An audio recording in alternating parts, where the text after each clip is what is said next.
Glória a Deus, a paz do Senhor Jesus, igreja. É uma honra, uma alegria muito grande estar com vocês aqui nessa noite. E agora eu posso entender o porquê, de tanta expectativa no meu coração em poder estar hoje aqui. É porque no mundo do Espírito isso já estava alinhado desde o dia 28 de março do ano passado, Então é muito tempo em ebulição, mas eu creio que hoje nós vamos transbordar em nome de Jesus. Deus abençoe pastor Alexandre, pastora Priscila. É uma honra estar aqui. Eu quero render graças ao Senhor por essa oportunidade. Você tem noção do tamanho do privilégio que nós temos de estarmos juntos aqui nessa noite?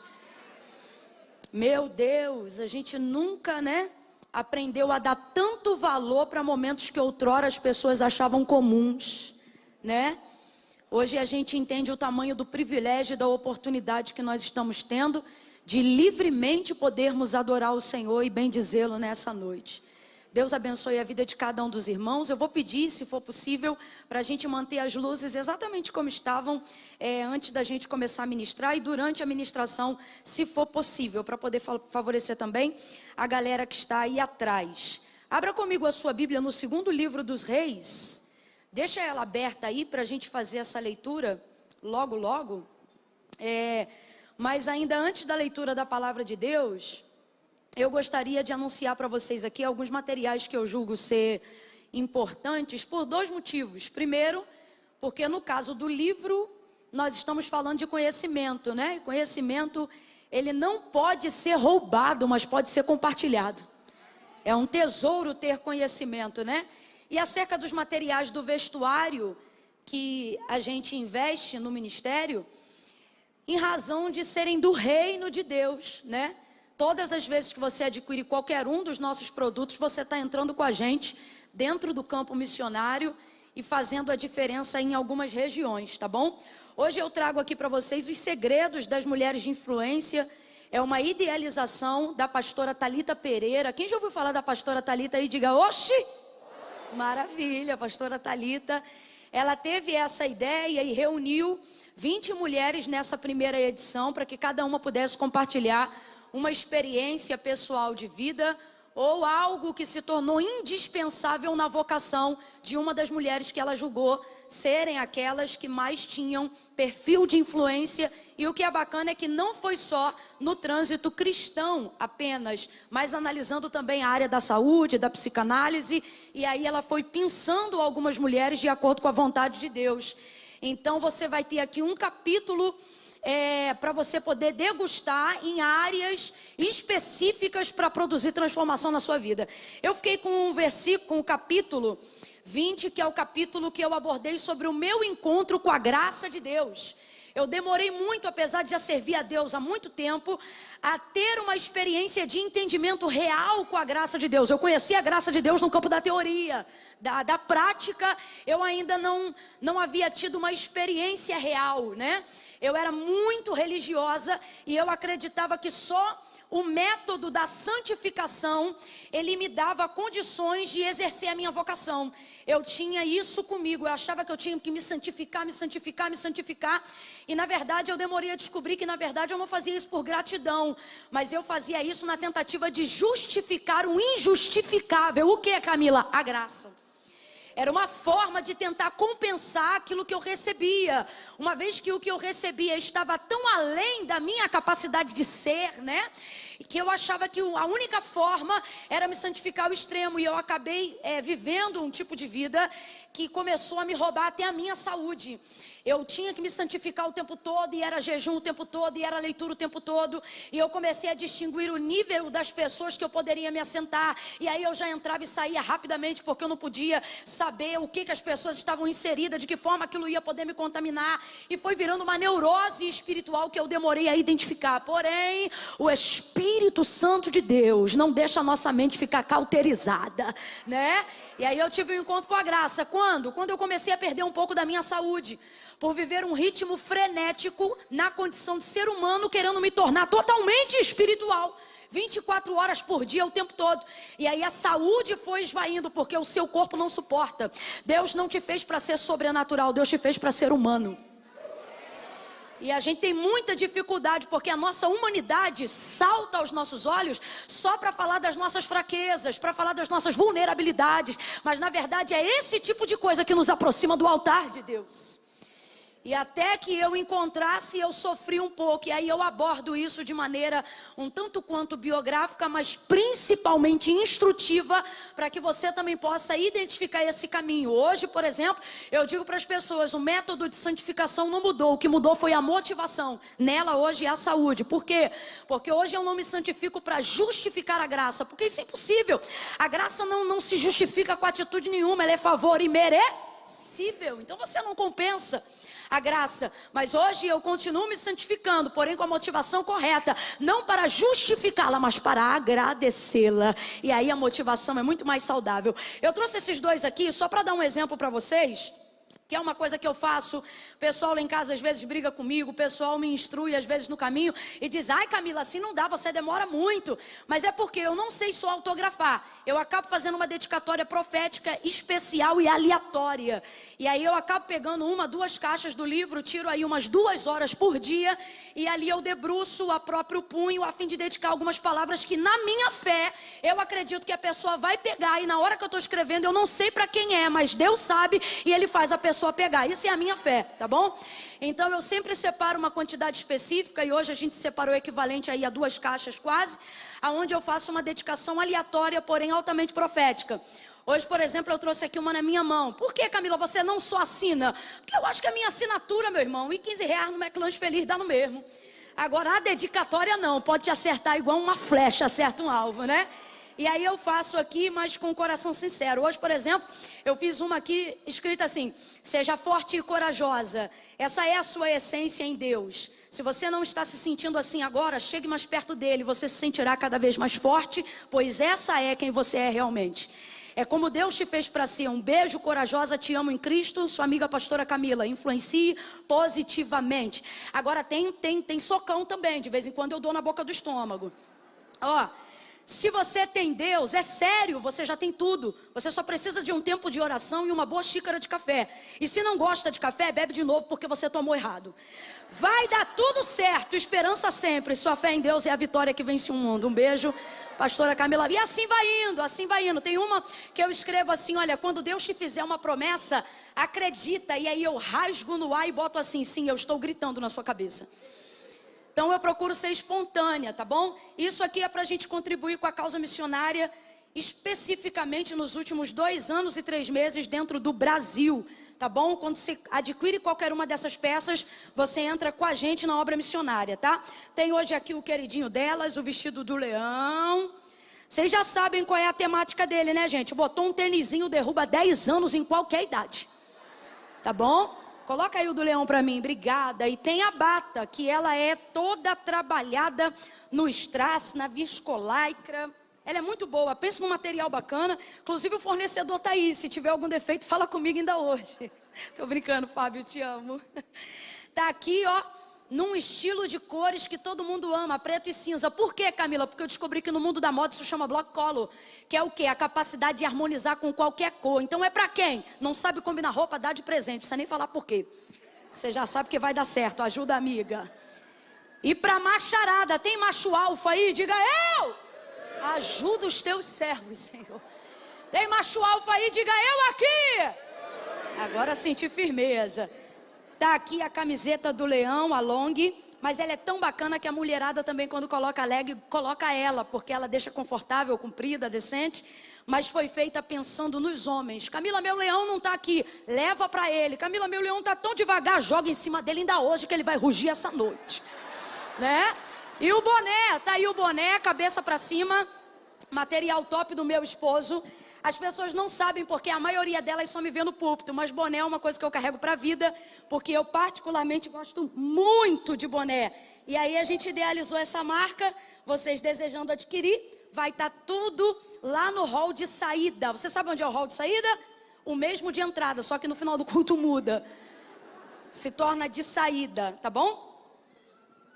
Glória a Deus.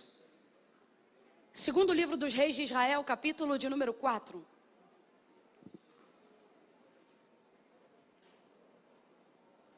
Oh, Oh, aleluia. E pode ficar tranquilo que minha mãe tem um tubo enorme de álcool aerosol, que ela purifica até o ar, quando chega perto dela. Então vocês podem ficar tranquilos, viu? Segundo livro dos Reis de Israel, capítulo de número 4, a partir do verso 8 em diante, quem achou, diga amém.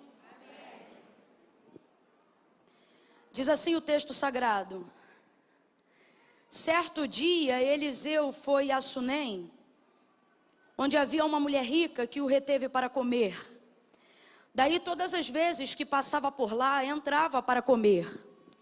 Disse ela a seu marido: vejo que este que sempre passa por nós é um santo homem de Deus. Façamos-lhe um pequeno quarto no terraço e ali ponhamos uma cama, uma mesa, uma cadeira e um candeeiro. E quando ele vier a nós, para ali se recolherá. Certo dia chegou Eliseu, recolheu-se àquele quarto e se deitou.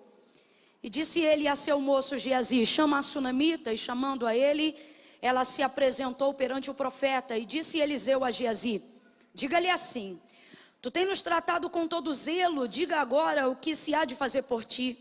Haverá alguma coisa que se fale por ti ao rei ou ao chefe do exército?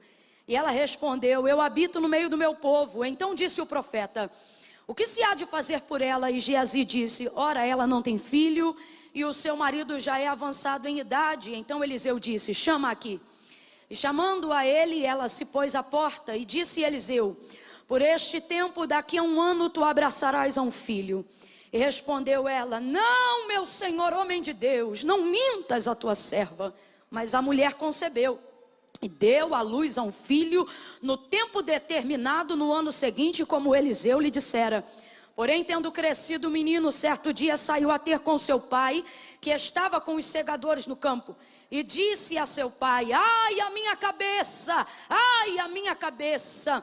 E o pai dele disse a um moço: leva-o à sua mãe. E ele o tomou e o levou à sua mãe. E o menino esteve sobre os joelhos dela até o meio-dia.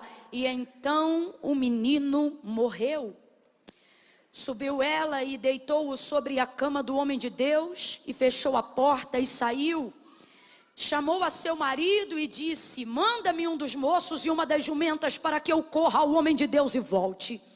E perguntou ele para ela: por que tu vais a ele hoje? Não é lua nova, nem sábado. E ela disse: tudo vai bem. Então ela albardou a jumenta e disse ao moço: guia, anda e não para no teu caminhar, senão somente quando eu te disser. E você diga amém por essa palavra. Glória a Deus. Eu gosto de ler tudo para a gente já começar todo mundo contextualizado dentro do que está acontecendo. Eliseu, você sabe, um profeta discipulado, mentoreado pelo maior profeta do Antigo Testamento nos dias de Elias. Não havia absolutamente ninguém que se comparasse a Elias nos seus dias. É tão impressionante o poder do pioneirismo, né? De você ser o primeiro a começar algo que ainda não foi feito, que mesmo Eliseu, recebendo sobre si virtude dobrada do Espírito que repousava sobre a vida de Elias, ainda assim, Elias ainda é lembrado como um homem incomparável, mesmo depois de Eliseu provar quantitativamente capacidade dobrada em cima daquilo que Elias era capaz de fazer. Todavia é fato, ninguém nos dias de Eliseu, assim como nos dias de Elias, se comparou a Eliseu. Ele superou inclusive Elias na quantidade de feitos prodigiosos e de realizações extraordinárias. E agora, de tanto fazer esse trajeto geográfico em direção ao Carmelo, territorialmente isso obrigava ele, ou era costume, a passar pelas terras de Sunem ao chegar no Carmelo. E numa dessas ocasiões, essa mulher sunamita, qual o texto aponta como uma mulher muito generosa, diga aí comigo, generosa. Ela é extremamente generosa, e eu não queria que você associasse isso à riqueza dela, porque uma coisa é ser rico, outra coisa é ser generoso. Não significa que todo rico é generoso, e nem que todo generoso, para ser generoso, tem que ser rico. Pelo contrário, todas as vezes que eu menciono isso, eu gosto de deixar claro que as ofertas mais significativas que eu já recebi na minha vida, ela não veio de gente que me dava do que sobrava, ela veio de gente que me dava daquilo que estava disposto a dividir comigo, a compartilhar comigo. Então, generosidade não tem a ver com quanto eu tenho, tem a ver somente com quem eu sou, né? Então o texto diz que ela era generosa, ela era muito generosa. E isso fazia ela ser uma mulher do povo, ela servia a sua comunidade local. Essa mulher, ela poderia ser uma das tipologias mais exatas de uma igreja iniciante, né? E ela serve a sua comunidade, serve as pessoas. O problema é que ela também acaba escondendo um trauma, ela carrega um trauma. Dentro do contexto cultural daquela época, uma mulher que não podia gerar, uma mulher que não podia ter filhos, era uma mulher extremamente não funcional, por mais que servisse a comunidade. A única forma dentro da cultura judaizante para o sexo feminino de você conseguir perpetuar o seu nome e viver a plenitude na sua casa é perpetuando a hereditariedade do seu sangue. Se uma mulher não tivesse filhos, ela não seria lembrada e nem mencionada. Então veja bem, se até os dias de hoje, quando uma mulher, mesmo vivendo numa cultura extremamente moderna e contemporânea, onde a mulher ela pode se realizar em inúmeras áreas, ela já se sente um tanto quanto diferente em relação às outras pessoas, isso na cultura de hoje. Agora você imagina uma mulher cuja cultura te impele, ou você é isso ou você não é nada. Então isso levava ela a ter um tipo de vida difícil com relação às suas emoções. Qualquer mulher, dentro da cultura que ela vivia, dentro do tempo que ela vivia, tinha a expectativa de um dia ser mãe, até porque não ser mãe gerava uma série de problemas, se não emocionais, se não psicológicos, problemas literalmente territoriais. Então, óbvio que ela tinha desejo de ser mãe, óbvio que ela desejava ser mãe, sobretudo porque o texto, em uma das raríssimas exceções, porque você praticamente nunca encontra na Bíblia a demonstração de que é o homem que não pode dar filhos, mas sempre encontra a colocação de que a mulher não pode gerar. Então essa é uma das raras exceções onde fica claro que o problema não é dela, mas o problema é que o marido dela já é avançado em idade, promovendo assim um terreno de esterilidade que não pode dar filhos a ela. Então veja bem, é ainda mais complicado quando você sabe que pode ser, mas por ser fiel ao que tem, não pode conceber. Então isso deixa a coisa para ela ainda mais complicada. É óbvio que ela desejaria ter um filho, mas é óbvio também que por uma questão de fidelidade e lealdade ela não tinha. Mas Deus é tão bom, né? O princípio ele tem poder de corrigir todas as coisas. É por isso que eu sempre oriento as pessoas e eu digo, não quebre nenhum princípio, nenhum. Por quê? Porque Deus honra os princípios para cumprir promessa. Se você for fiel aos princípios, Deus será fiel às promessas. Oh, aleluia! Imagine uma mulher fiel, imagine uma mulher leal, imagine uma mulher que honra os princípios a despeito do desejo do ter. É essa mulher aqui, é uma mulher fiel. A vida dela vai seguindo e um dia ela impele o profeta Eliseu a entrar em sua casa. Ele entra em sua casa e ela serve-o muito bem, como serve a muitos outros que entram. Agora você percebe a revelação do trauma na forma do trato com Eliseu. Apesar de tratá-lo muito bem, ela trata ele não como alguém na condição de profeta. Ela trata ele como um homem que precisa de cuidados e que deseja servir. Presta atenção. Ela trata ele na mesma condição de igualdade que ela trataria outras pessoas que já recebeu em sua casa. Isso não é feio, absolutamente, não é feio. Pelo contrário, a honra dela é tão elevada que ela não precisa fazer distinção entre quem ela trata. Porque honra não tem a ver apenas com o honrado, mas tem a ver com quem deseja honrar.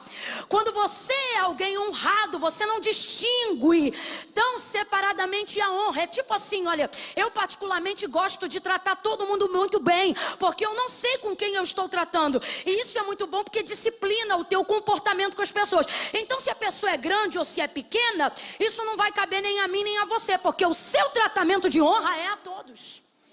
Isso facilita muitas coisas, isso evita muitos problemas. Então não é que isso seja um problema, só que a maneira como ela recebe o profeta Eliseu em sua casa fala mais dela do que de Eliseu. Fala muito mais dela do que de Eliseu. Agora, aonde você percebe o trauma? O fato de que, apesar dela tratar todo mundo muito bem, Eliseu não se compara a absolutamente ninguém. Sua fama já percorria todos os lugares e territórios de Israel. Eliseu era um homem extremamente conhecido por causa da virtude do seu poder e da sua unção. Então, de fato e de verdade, ele era incomum. Para uma pessoa que sabe o poder profético que há na vida de Eliseu, não tem como você receber ele usando a mesma régua que você utiliza para todos. Mas por que ela utiliza essa régua? Porque a única coisa que coloca Eliseu em ascensão a todos os outros é a sua virtude profética. E é justamente esta virtude profética que ela não deseja se relacionar. Ele tem cara de profeta, jeito de profeta, voz de profeta, roupa de profeta, está tudo na Bíblia. Bordão de profeta, moço de profeta e a capa do profeta Elias sobre ele, mas ela não quer se relacionar com o ministério profético dele, e sendo israelita, isso é incomum. Se ela fosse cananeia, se ela fosse dos caldeus, enfim, se ela transitasse em qualquer outra cultura, isso poderia ser compreensível, mas não em Israel, porque Israel é terra de profeta. Só que o texto também diz que ela já recebeu muita gente em casa. E aí ela começa a revelar aqui o trauma dela. Quando, Camila? Quando o tempo todo, mesmo sabendo quem ele é e o que ele pode, ela não se relaciona com aquilo que ele pode fazer. O tempo vai passando, ela constrange ele a entrar, a comer dentro de sua casa. Ela impele ele a essa realidade, ele começa a ficar dentro da casa dela. Todas as vezes que passa lá, agora ele é um hóspede que não precisa de convite para entrar. Eles fazem uma aliança fraterna com toda a família. Geazi também goza dessas bênçãos. E um dia, constrangido de ser tão abençoado. E por que constrangido? Porque quem está acostumado a usar-se daquilo que Deus deu para favorecer outras pessoas, e de repente tem esse fluxo travado, se sente culpado de receber o que recebe. Então ele imediatamente, sabendo o poder que tem para liberar, sabendo o poder que tem para abençoar, não se sente confortável nessa circunstância. Deixa estar que isso também é Deus tratando do profeta. Camila, eu ainda não entendi, vai entender. Deus permite duas pessoas, cada uma afetada em uma área. Camila, pode dois afetados se curarem? Podem. Quando o quê? Quando a área dos seus traumas são diferentes. O que machuca um às vezes é a cura do outro, e o que machucou o outro às vezes é a cura do um. Qual é a condição de Eliseu? Se eu pudesse aqui traçar um perfil psicológico para definir não só o problema que Eliseu carrega na sua vida, mas o problema que qualquer pessoa tão ungida, revestida, vocacionada e especial como Eliseu também carrega, é o trauma de perceber que as pessoas gostam muito mais do que você faz do que de quem você é realmente. É perceber que na verdade a maioria das pessoas relaciona-se com você por aquilo que você representa e não por aquilo que você de fato é.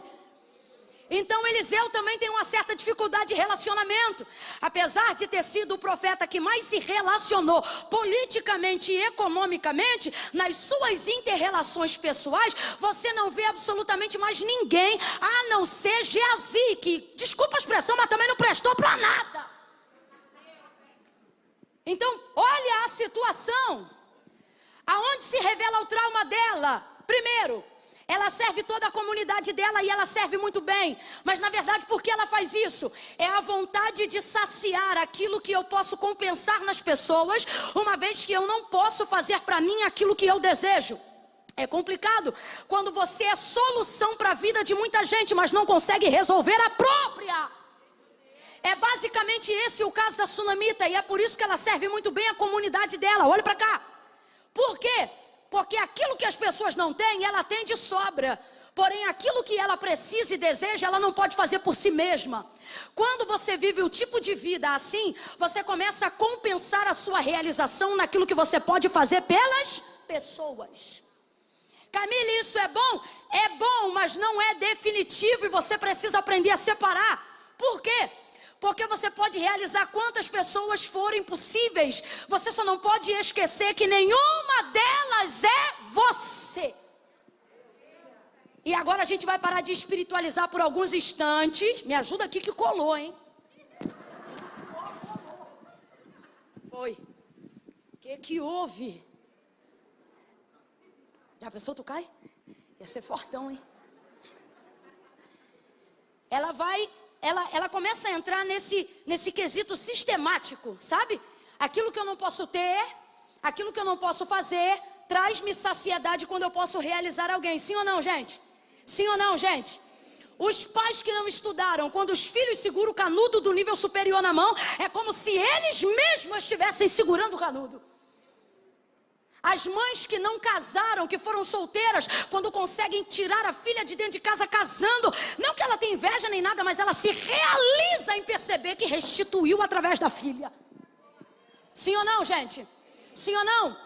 Os pais que hoje são pais, mas tiveram os piores pais que alguém poderia idealizar para alguém. Aqueles que conseguiram ser resilientes diante da história, que atravessaram, se tornam hoje os pais que não tiveram para se realizar nos filhos que um dia eles foram, mas tiveram falta de um pai. Aí eles vão lá e são, ao contrário do que aprenderam, os melhores pais que podem ser para os seus filhos. Por quê? Porque quando eu não consigo realização na área que me confronta, o meu cérebro cria um mecanismo de me realizar fazendo bem ao próximo. É uma forma de dizer: ei, não é porque você não conseguiu fazer o que queria que você é inútil, você pode ainda fazer muitas coisas, e isso é maravilhoso. Quem entende isso, diga amém.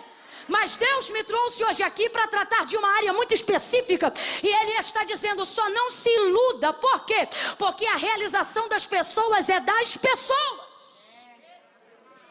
Você não pode fazer isso na tentativa de anular e de trazer esquecimento.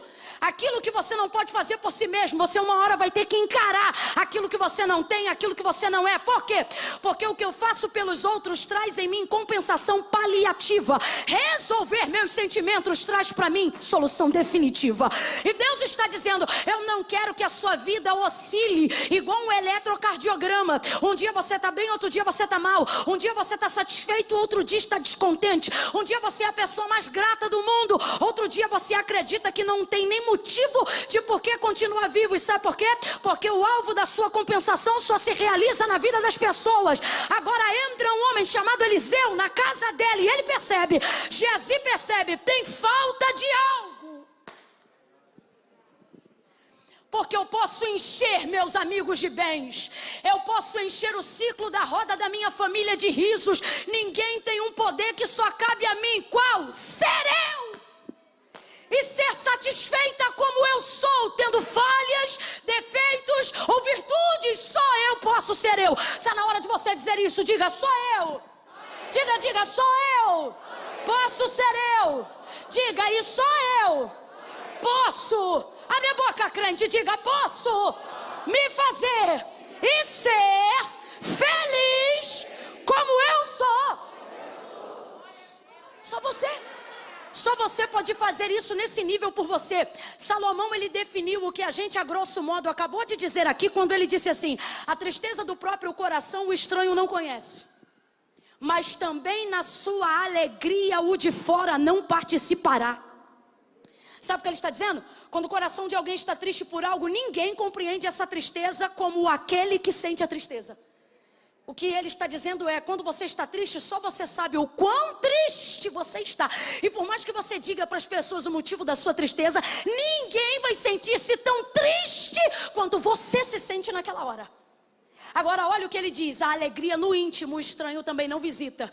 Olha o que ele está dizendo: na hora da sua alegria, vai acontecer como foi na hora da sua tristeza. Ela é tão boa que por mais que as pessoas aplaudam, glorifiquem, pulem, exaltem, ele está dizendo: ninguém vai sentir mais alegria do que você, sentindo dentro de você mesmo. Oh meu Deus! Compreendendo essa lógica de como funciona o nosso cérebro alinhado com as nossas emoções. Camille, o que isso tem a ver com esta noite? Tem a ver com a forma como Deus te criou. Espírito, alma e corpo é uma sincronia perfeita, que precisa caminhar em harmonia. Mas o que acontece na maioria da nossa realidade para aqueles que já servem ao Senhor? A gente tenta sufocar as nossas fragilidades e tenta fingir que não sente, e tenta fingir que está feliz, e tenta espiritualizar e deixar de forma sobrenatural aquilo que eu não tenho condições de enfrentar e resolver. E com isso eu vivo uma vida onde a minha alegria é ser degrau para os outros, onde a minha alegria é servir os outros, onde a minha alegria é fazer tudo por pessoas. Camille, isso é bom? É bom, mas Deus me trouxe nessa noite para dizer, não é o suficiente. Você não vai conseguir perpetuar a sua alegria. Pelo contrário, você vai depender de um mecanismo de realização do outro todas as vezes que você desejar sentir-se feliz. E a sua felicidade não pode estar atrelada a mais ninguém, a não ser a Deus. Você sabe por que ela serve a comunidade tão freneticamente? Não é só porque pode, mas é porque essa é uma das maneiras de me compensar vendo o outro se realizar naquilo que eu posso dar, uma vez que eu não posso ter aquilo que eu quero ter, uma vez que eu não posso fazer aquilo que eu desejaria fazer, uma vez que eu não posso ser aquilo que eu sonhei para ser. Eu vou tentar explicar de maneira ainda mais detalhada. A Bíblia nos relata, Mateus capítulo 14, sobre a multiplicação dos pães e dos peixes. Ali o texto diz, um pouco mais nos versículos iniciais, que Jesus saiu de onde ele estava, porque ele ficou sabendo da morte de João Batista. E isso deixou ele muito triste. O divino está sendo visitado pela dor humana. O Filho do Deus vivo está sendo avassaladoramente anestesiado pelas dores da vida terrena. Não é coincidência, o texto diz assim, Jesus ao ouvir isto o quê? Que a cabeça de João Batista tinha parado dentro de um prato, e que seu corpo já estava sepultado. Olha o que o texto diz, decidiu sair dali, e foi porque queria orar sozinho no monte. Ele sai dali, e quando ele se levanta, a multidão que estava acostumada a andar atrás dele, a ser saciada pela vida dele, vai correndo atrás dele. Ele vai no barco, os discípulos vão com ele atravessa o outro lado, cerca de 8 quilômetros, a multidão vai andando a pé, ele vai trafegando sobre as águas dentro do barco, e a multidão vai andando 8 quilômetros a pé. Eles conseguem chegar mais rápido do que Jesus, eles conseguem chegar mais aceleradamente do que Jesus, porque eles estão acompanhando o barco. Quando Jesus encosta o barco na beira da praia, o texto diz que quando ele bota o pé na areia, a multidão já está toda lá. Só que o texto diz que ele foi para esse lugar para ficar sozinho. Completa aí, meu povo. Ele foi para esse lugar para ficar sozinho. E por que quis ficar sozinho? Porque estava triste, e era assim que ele fazia. Ele parava para orar. Sabendo da morte de João Batista, Jesus quis ficar sozinho e preparou a sua logística para ficar sozinho, porque ele precisava ficar sozinho. Você não pode ignorar para sempre aquilo que você sente e nem tentar trazer compensação em cima do que você sente. Deus te trouxe aqui nessa noite e Ele está dizendo, está na hora de você encarar a realidade do que você sente. Jesus vai e ele fica sozinho, e aí quando ele vai pisar na praia com o desejo de subir a montanha para orar sozinho, a multidão está ali, faminta e desejosa. O texto diz que olhando eles, sentem muita compaixão. Ele se move de compaixão por aquela multidão. E o que ele vai fazer? Vai abençoar essa multidão. Ele prega para a multidão, ele instrui a multidão. Ele faz isso com largueza, porque a hora avançava. E ele está ali servindo a multidão. Quando já vai chegando a tarde, os discípulos dizem, mestre, não é melhor mandar embora para eles encontrarem o que comer no meio do caminho? Ele diz, não, vamos dar nós mesmos, ou vocês, algo para eles comerem. O que tem aí? 5 pães e 2 peixinhos. Traz aqui. Consagrou, agradeceu, multiplicou e a todos deu. Aí tem um verso no texto que diz assim, olha, e todos ficaram saciados. Se a única saciedade aqui for a comida, sim, estão todos saciados, porque a multidão teve o que queria, alimento espiritual e alimento físico, comida. Aí é por isso que o texto diz, todos foram saciados. Todos não, porque tem alguém ali que não foi ali para fazer milagre, tem alguém ali que não foi ali para comer pão, tem alguém ali que não foi ali para beber água, tem alguém ali que foi ali porque desejava ficar o quê? E ele conseguiu ficar sozinho? Então quando o texto diz, e todos se saciaram, todos realmente estão saciados? Não, tem alguém ali que não está saciado. Quem, gente? Quem, gente? Porque ele não foi ali para fazer isso. Então perceba, o máximo que eu sacio as pessoas não pode ter o poder de roubar de mim aquilo que eu preciso fazer por mim. O Jesus Todo-Poderoso, o Filho do Deus vivo, o maior psicólogo de todos os tempos, o Senhor que cura todas as dores, aquele que era, aquele que é e aquele que há de vir, o enviado do Deus vivo, aquele que tudo pode, soube discernir na sua humanidade que aquilo que ele fazia pelos outros não tinha o poder de sufocar aquilo que ele precisava fazer por si próprio, si mesmo. E aí é que eu digo que não é problema saciar os outros. O problema é querer saciar os outros como remédio para não ter que encarar a mim mesmo. O problema é querer saciar os outros para não ter que encarar as minhas próprias dores. O problema é querer curar todo mundo achando que a minha dor vai passar. O problema é querer abraçar todo mundo achando que isso vai me fazer sentir-se abraçado. O problema é querer ser a solução para todo mundo e achar que isso vai resolver os meus problemas. Eu vou falar bem rasgado que é para todo mundo entender. O problema é você achar que vai botar a mão na cabeça de todo mundo na rua e isso vai fazer com que todo mundo seja liberto dentro da sua casa. O problema é achar que o que você pode ser para as pessoas substitui aquilo que ninguém pode ser para você, porque só você deve ser para si mesmo. Sabe onde estão as pessoas que quiseram saciar a todas? Traumatizadas e doídas, porque na hora que precisaram, colocaram as suas expectativas em quem elas ajudaram, o que mostra que a sua ajuda não foi nobre. Foi encarado como um investimento de retorno. E isso não é o suficiente. Você acha que eu não queria hoje viver aquilo que o pastor falou? Eu vi o history, não sei se foi dele ou se foi da igreja, botou assim: Terê vai tremer.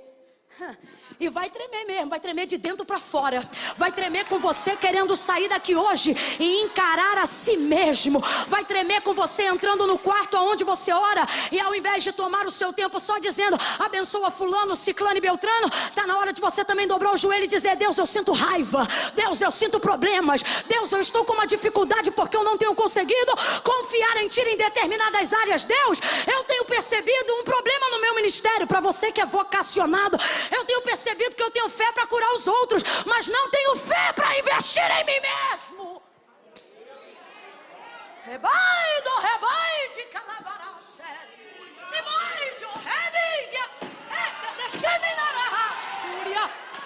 O rapaz da mídia disse assim para mim: pastora, qual é o versículo? Eu falei: o versículo eu não sei, meu filho, você vê na hora. Porque eu tenho nessa mensagem, do versículo 8 até o versículo de número 28, pelo menos 5 mensagens. E eu sabia que Deus queria alguma ali. Agora a última que eu imaginava é que Deus hoje ministrasse a sua alma. Porque quando ministra o Espírito é top, a cadeira voa, os vasos giram, porque é um Espírito. O Espírito é pronto, mas a carne é...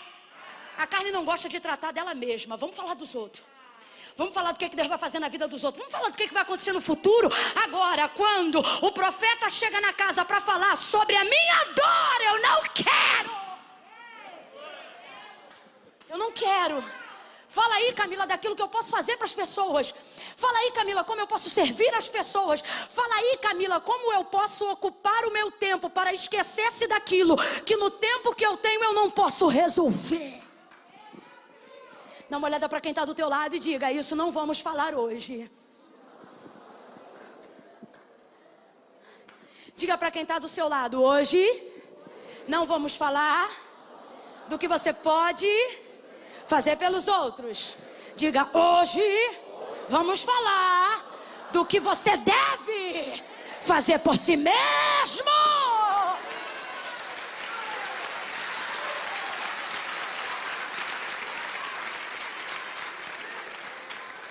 Jesus chega, gente, alimenta todo mundo e o texto diz: todos foram saciados, mas alguém não foi.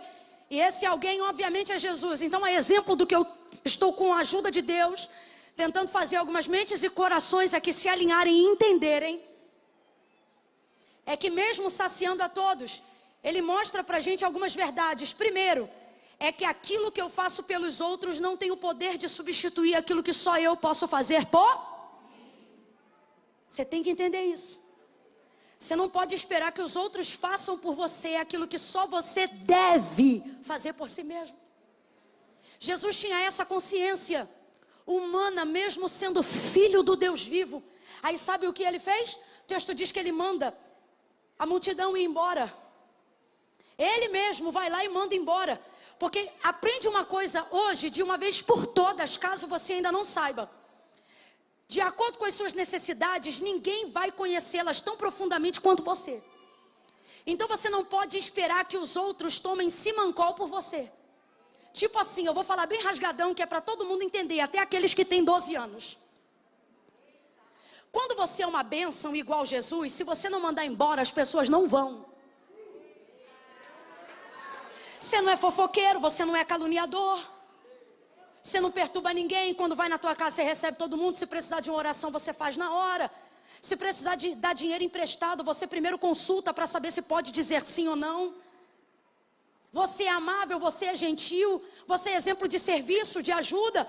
Quem não quer ficar perto de você? Gente, para pensar. Quem não quer ficar perto de Jesus? Jesus foi ali para ficar sozinho, mas não podia ficar sozinho. Então ele teve que, depois do alimento, mandar as pessoas embora. Se teve que mandar as pessoas embora, mesmo depois do alimento, que era a última coisa que ele fazia, abre aspas, depois do culto, para a gente entender. Mesmo assim elas não foram, é porque se não mandar embora, não vai. E é complicado, e agora eu vou lhe dizer por quê. Porque mandar embora quem te faz mal é mole. Difícil é mandar embora quem te aplaude, quem te ovaciona, quem está o tempo todo te estimulando. O problema é que quem te estimula também deseja algumas coisas de você. E você precisa entender que você não pode manter ao seu lado gente que está mantendo em você uma expectativa que agora não pode ser deles. Está na hora de você entender isso. Não é que você não quer, não é que você não pode, é que você não deve. E não significa que Jesus mandou eles embora da vida deles, não. Jesus só os despediu daquele momento. Deus trouxe gente hoje aqui para dizer: você espera que os outros discernam o seu momento, mas é difícil discernir o seu momento, porque você está a todo momento, em todo lugar, com todo mundo. E como já disse um grande filósofo cristão, quem está com todo mundo o tempo todo não tem tempo de estar com Deus nem um minuto. Olha isso, gente. Jesus vai mandá-los embora. Jesus vai despedi-los. Jesus vai lá e despede a multidão. Enquanto eu estou pregando aqui, entenda, nessa noite a instrução é didática. Deus está dizendo: avalie quais são as pessoas na sua vida que você precisa mandar embora. Da minha vida? Não, do seu momento. Você não está entendendo que tem gente que não pode ficar colado com você dependendo do momento da vida que você está vivendo? Estamos vivendo um momento, gente, onde isso é mais claro do que nunca. Às vezes você vai ter que mandar embora. Tem alguém aqui que está doido para fingir que não entende, mas o Espírito já acessou você. E está dizendo, tem gente aqui que não estava nem pensando em ninguém, mas o nome pulou igual pipoca na panela. Tem patrão aqui que espera o funcionário pedir demissão. Ai, porque eu não quero tratar disso, não quer tratar disso, então fica tranquilo. Daqui a pouquinho ele monta uma rebelião lá. Daqui aí você vai, ai, não é que não era bênção, não. Ele até era bênção, é que você não discerniu o momento. Pode ser melhor amigo do mundo. Olha o que a Bíblia diz: não fique com o teu pé fincado na casa do teu irmão. Para quê? Para que ele não se enfade de ti. Tem coisas que são boas, só ficam ruins, não porque são, mas porque nós não sabemos discernir o tempo que elas devem estar ao nosso lado. Eu tenho amigos que eu ainda carrego desde o ensino médio. Agora, Camila, eles caminham com você do ensino médio até hoje? Não, porque os caminhos foram diferentes, cada um escolheu uma coisa. Mas quando a gente se encontra, a amizade está lá viva, guardada e protegida. Por quê? Porque não é apenas estar com quem eu conheço, mas discernir que nem todos podem desfrutar do mesmo tempo daquilo que eu estou vivendo. Jesus despede primeiro a multidão. E despedir a multidão não é fácil, mas é necessário. Tem coisas que você vai fazer não porque gosta, vai fazer porque é necessário. E quem não conseguir compreender sua necessidade nem deveria estar do seu lado. Se você só é legal enquanto dá carona, se você só é legal enquanto abre o closet para essa pessoa, se você só é legal enquanto você pode ser produtiva, Está na hora de você entender que existem algumas necessidades que só você pode atender em si mesmo. Jesus manda a multidão embora e agora é a parte mais difícil. Qual é a parte difícil? Mandar os discípulos. Porque a multidão quem manda embora é Jesus e os discípulos também. Jesus chega para os discípulos e quando eles começam a caminhar com ele em direção à montanha da oração, Jesus diz para ele: entrem no barco, vão vocês também e eu encontro vocês depois. Esse nível de maturidade me chama muita atenção em Jesus. Eu sei que ele é Deus, mas como a gente vê ele vestido de humanidade, faz isso chamar a atenção da gente. O que é, Camila? Ele percebeu que o momento era dele. Sabe o que é isso? É a hora que eu preciso discernir que eu não posso travar a vida de pessoas que me amam e que se travariam por amor a mim. Só porque eu estou vivendo esse meu momento. Não, olha isso aqui, para entender. Se Jesus dobrar o joelho ali e não falar nada, eles vão dobrar o joelho com Jesus e também não vão dizer nada. Se Jesus começar a orar ali sem nem falar o motivo da oração, eles vão entrar na intercessão junto com Jesus e vão orar também. Só que Jesus foi para ali movido de tristeza pela morte de João Batista. Olhe para quem está do teu lado, dá um berro e diga: é pessoal. Não, você não gritou, diga: é pessoal. Olha o que Jesus está dizendo. Isto aqui que eu vou fazer agora é totalmente pessoal. Nas entrelinhas é isso. Então os discípulos: mas Senhor, nós vamos te ajudar. Estou parafraseando o relacionamento que entraria se o diálogo fosse aberto. Mas nós somos teus discípulos. Não, mas isso aqui é pessoal. Olha o que Jesus está dizendo. Eu não vou atrasar a viagem que nós devemos fazer só por causa do momento que eu estou travado agora. É entender que tem gente que pode te ajudar nesse momento, mas não deve. Mandar a multidão embora não é fácil, mas por ser necessário a gente faz. Sabe qual é a parte mais difícil? Mandar quem ajuda a gente embora. É complicado. Imagina agora as mulheres, uma casa virada do avesso, a amiga que é tua vizinha chega para te ajudar e diz: pega na cozinha que eu pego os 4 banheiros. Aí o Espírito Santo diz assim para você: manda ela embora, que essa faxina vai fazer só eu e você. Você vai dizer: sai, Satanás, isso é coisa do inimigo. Está aqui minha amiga querendo me ajudar. Porque a gente é assim. Quando ele vem para dar, a gente não pergunta de onde veio, mas quando ele vem para tirar, a gente quer fazer prova se é Deus. João 4, a samaritana, a sunamita, perdão. Jesus chega pedindo a água e porque pede, ela questiona. Mas se chegasse dando, ela não perguntava por quê. A gente é assim. Se eu bato na porta da tua casa agora e digo: irmã, eu senti de Deus, você vai dizer: estou toda arrepiada. Senti de Deus de você me dar teu carro. Ela diz: é demônio. Agora, se eu bato na porta da casa dela e digo: irmã, eu senti de ofertar um carro na sua vida, ela dobra o joelho e diz: é de Deus. É de Deus. Já percebeu que a gente não faz prova com Deus para receber a bênção, só faz prova quando é Deus que pede? A gente é assim. A gente é assim. Jesus agora vai ter que mandar embora os escudeiros que fiéis que ajudam. São vacilões, mas estão com ele. E o testemunho não é meu não, é do próprio Cristo, que na celebração da última ceia vai dizer: vós sois os que tendes permanecido comigo nas minhas tribulações. Olha o que Jesus está dizendo: vocês são vacilão, mas estão tudo comigo. Lado a lado, ombro a ombro, junto, né?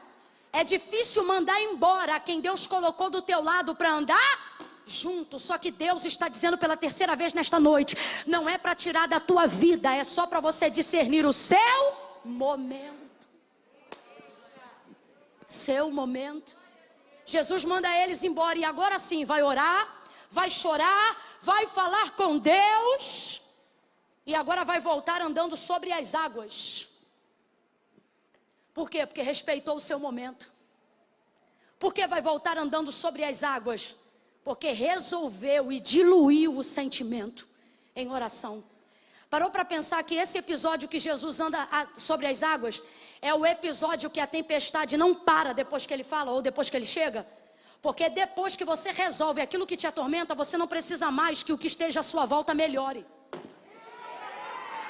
A primeira vez da tempestade no barco, Jesus estava dormindo e a tempestade açoitava o barco. Quem lembra, diga amém. Nessa ocasião os discípulos acordam Jesus: mestre, tu não te incomoda que nós pereçamos? Levanta, a tempestade está grande. Jesus precisou colocar-se próximo à proa do barco e liberou uma palavra: mar, aquieta-te, vento, acalma-te, e tudo cessou. Agora nessa ocasião agora de Mateus 14, ele vem andando sobre as águas e o texto diz que o vento é forte. Ele vem andando sobre as águas e o texto diz que as ondas açoitam a embarcação. Agora eu te pergunto, a tempestade para? A tempestade para? O barco para de ser açoitado? Não, isso para nós, a aplicação para nós é que alguém, quando consegue resolver seus problemas pessoais, a parte interior dessa pessoa fica tão bem resolvida que ela não depende que circunstâncias de fora cooperem. Por quê? Porque do lado de dentro ela está resolvida. Não importa o que está acontecendo do lado de fora. Vai ouvindo aí, Jesus vai andando sobre o mar, Jesus vai andando sobre as águas, o mar não para, o vento não cessa, e ele continua andando. Coisa boa, irmão, é pular no poder do lado de fora, mas melhor ainda quando você é poderoso do lado de dentro. Vai ele andando sobre as águas, vai ele caminhando sobre as águas. Pedro olha, os discípulos olham e eles pensam: é um fantasma. Jesus diz: calma, sou eu, não temam, porque quem tem paz dá paz, quem tem calma dá calma. Calma, sou eu, não tema. Aí Pedro diz assim: se és tu mesmo, manda-me ter contigo sobre as águas. Aí ele diz: então vem. Pedro agora vai andando e o mar também não para. Pedro vai andando e o vento também não se aquieta. Ele continua andando, continua andando. Quando ele olha, o vento começa a afundar. Aí Jesus chega, pega na mão dele, tira ele das águas e começa a caminhar com ele por cima das águas. Vou perguntar de novo: o mar parou de agitar?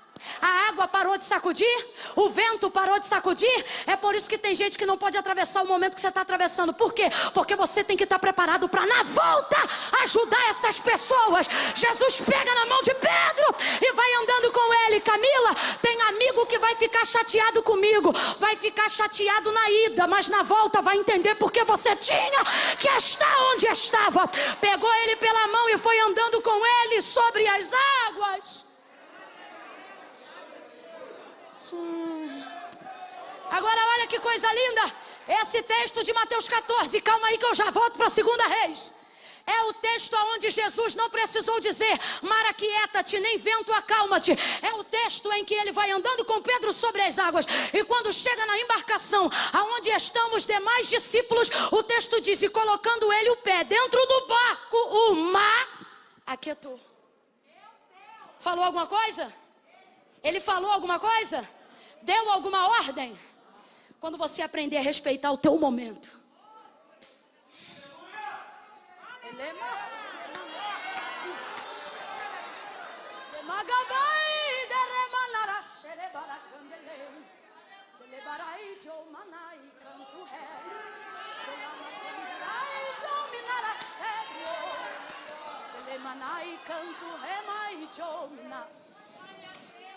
Deus me trouxe aqui nessa noite para dizer a alguém: eu vou entrar nos teus traumas mais profundos, mas não vou deixar janelas abertas. Vou te mostrar que aquilo que eu posso fazer, quando você se dispor a me ouvir, é maior do que o Rivotril fez por você até hoje. É maior do que o Voltaren fez por você até agora. A terapia é uma bênção, siga ela até o fim. Mas tem coisas que você não vai encontrar no divã do teu psicanalista. Tem coisas que você só vai entrar quando entrar no teu quarto, fechar a tua porta e dobrar os teus joelhos. Tem coisas que a gente só consegue falar na sala de um psicanalista depois que a gente consegue verbalizar em oração dentro de um quarto sozinho. Eu não estou dizendo que Deus substitui o médico, nem o médico vai substituir Deus. Eu só estou dizendo que entender o meu momento facilita o meu caminho de volta para onde eu tenho que ir, para as coisas que eu tenho que fazer, para as pessoas que eu tenho que conviver. Você está entendendo o que é que Deus está falando? Eu vejo indo para o deserto orar um Jesus triste pela morte de um amigo. Porque não sou eu que digo, é João que diz, e é o próprio Cristo quando dá testemunho. Alguns dizem é um profeta, Jesus diz maior que um anjo. Mas quando perguntam: João, quem é você? Ele diz: eu sou o amigo do noivo. Sabe qual é o mais complicado? É ter poder de 4 dias depois dizer: Lázaro, vem para fora. É ter o mesmo poder para restituir a cabeça de João Batista no lugar, mas entender que liberdade de ter poder não é só poder para fazer, mas é podendo escolher não fazer. Poderia ter dito a ele, como fez a Lázaro: levanta. Jesus é tão poderoso que se ele quisesse, João Batista andava pela terra sem cabeça. Mas por que não fez? Porque tem coisa que chega na nossa vida para cumprir um propósito. Nem todos são curados, nem todos também são ressuscitados. E Camila, por que será que Jesus não ressuscitou João Batista?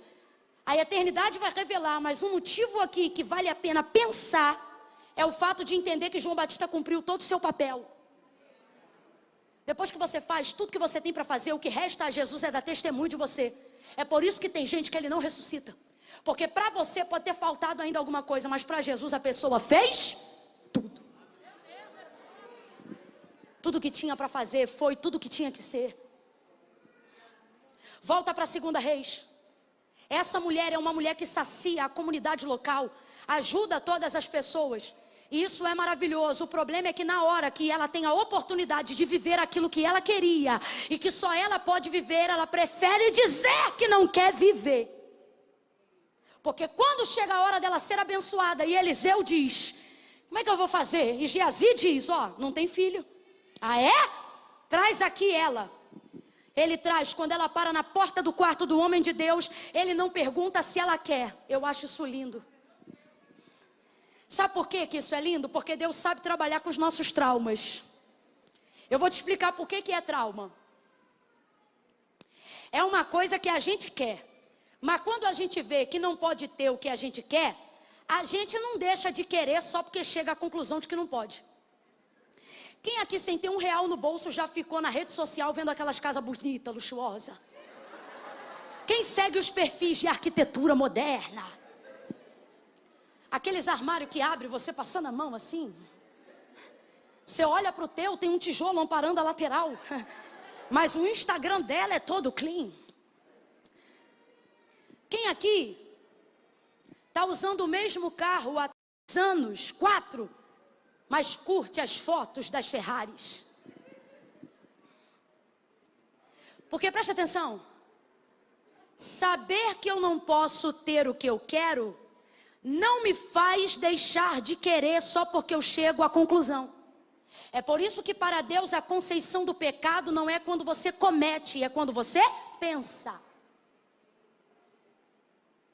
Então preste atenção, ela sabia que não podia ter, mas saber que eu não posso ter algo não tira de mim instantaneamente o desejo de querer.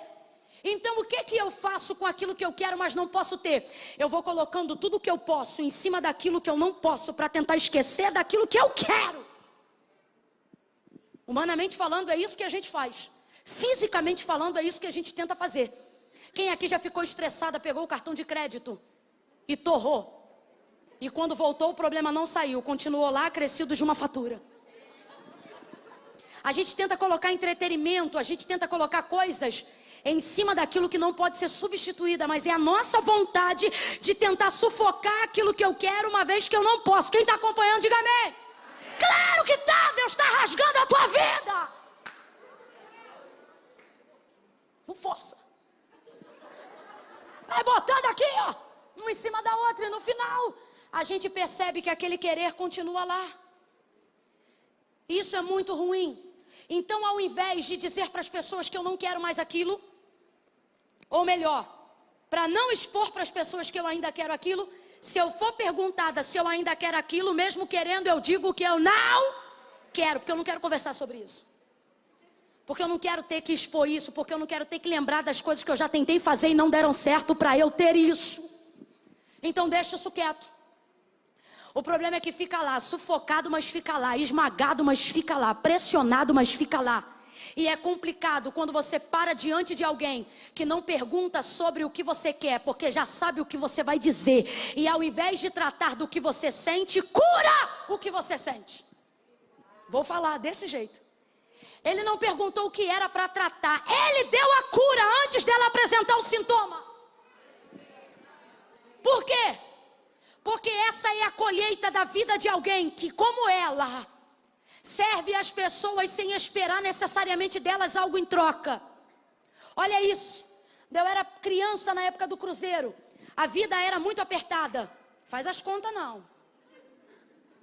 A vida era muito apertada. Então quando você chegava na casa de alguém, a boa educação te dizia assim: se alguém por educação te oferecer, por educação você não aceita.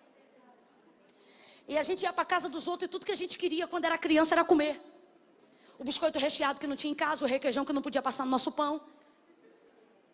E eu estou falando de uma época onde tem gente aqui que não sabe, mas a galera da década de 80 para trás sabe do que eu estou falando.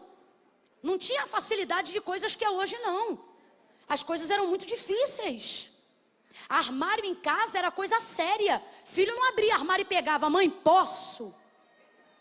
Porque às vezes era um pacote de biscoito para o mês inteiro. Geladeira era coisa séria. Se meu pai me visse abrindo a geladeira, olhando o que eu ia pegar, e não decidisse pegar, ele considerava aquilo falta de energia. Ele dizia: o que está fazendo com a geladeira aberta? Pai, estou vendo o que eu quero. Ele: pensa no que quer primeiro, abre e pega. Porque eu não podia ficar a porta da geladeira aberta. Tem gente que não está entendendo nada, mas tem gente que está entendendo. Tá com a máscara fingindo, não sei dessa época, mas sabe. Aí nessa época minha avó, quando recebia alguém em casa, ela não perguntava se as pessoas queriam, porque ela sabia que por educação as pessoas diriam não.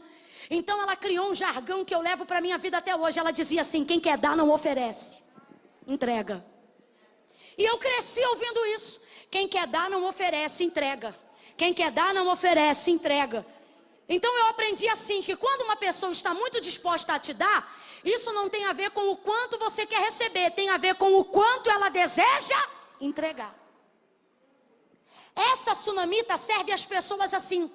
Ela não serve Eliseu por aquilo que ele faz, ela serve Eliseu por aquilo que ele é. Tanto que ela não diz: marido, vamos fazer um quarto porque ele é poderoso. Marido, vamos fazer um quarto porque ele é profeta. Não, marido, vamos fazer um quarto porque eu tenho visto que este homem é santo.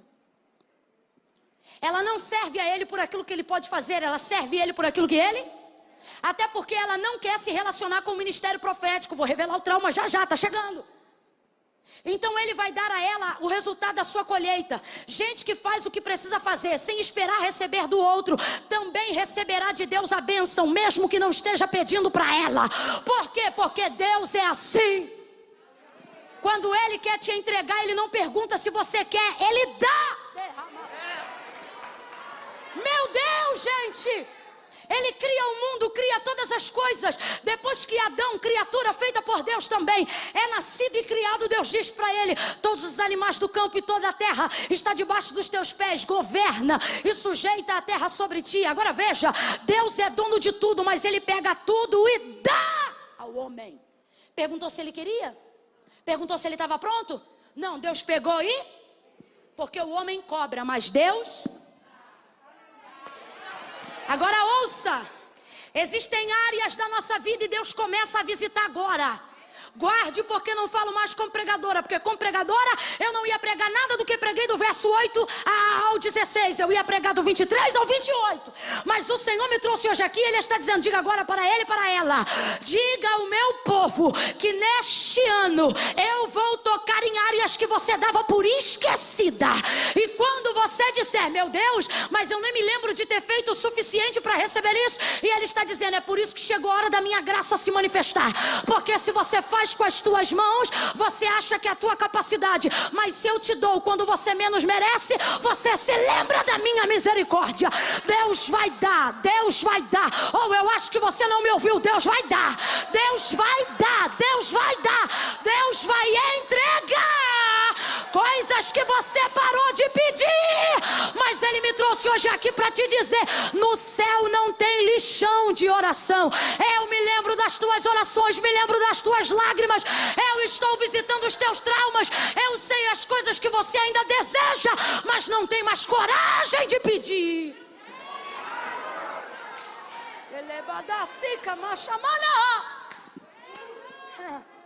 É muita gente que dizendo que não quer mais casar, mas é só porque ainda não conheceu o prometido. Aí diz: casamento não é pra mim não.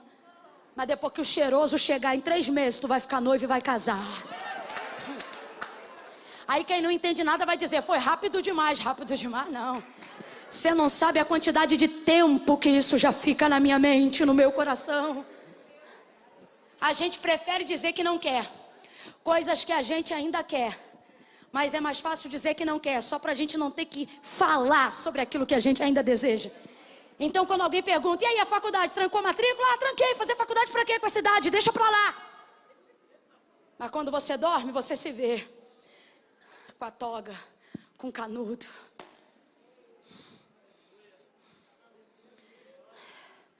Você diz que não quer mais casar, mas quando vai no casamento e vê a menina entrando de branco e a festa, você diz, ah, Senhor, tudo tu pode.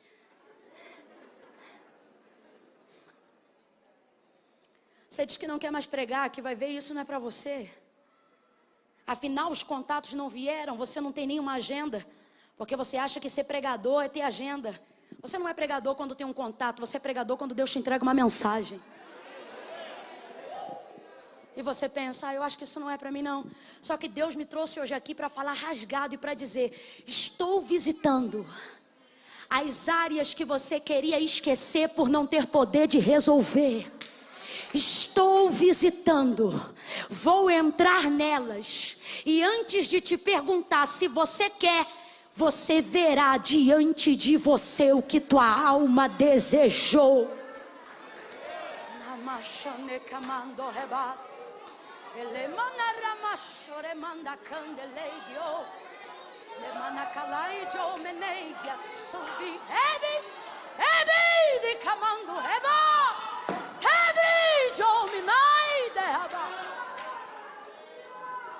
Ele olha para ela e não pergunta, você quer, você deseja? Não, porque isso ele já tinha perguntado.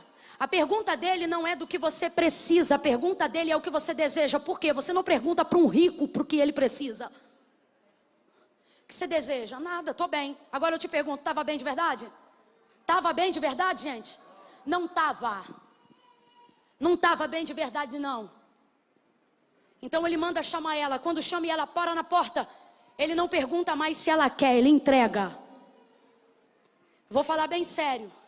Tem áreas na tua vida, no teu ministério, que Deus não vai mais perguntar se você quer, Ele vai te entregar. E aí se você vai usar ou não, não é problema mais de Deus, vai ser problema teu, porque vai estar na tua mão.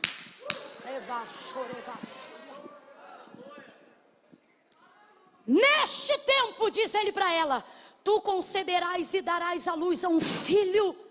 Gente, qualquer pessoa vendo que o âmago de seu desejo foi atendido, diria, glória a Deus. Mas ao invés de dizer aleluia, ela diz, não.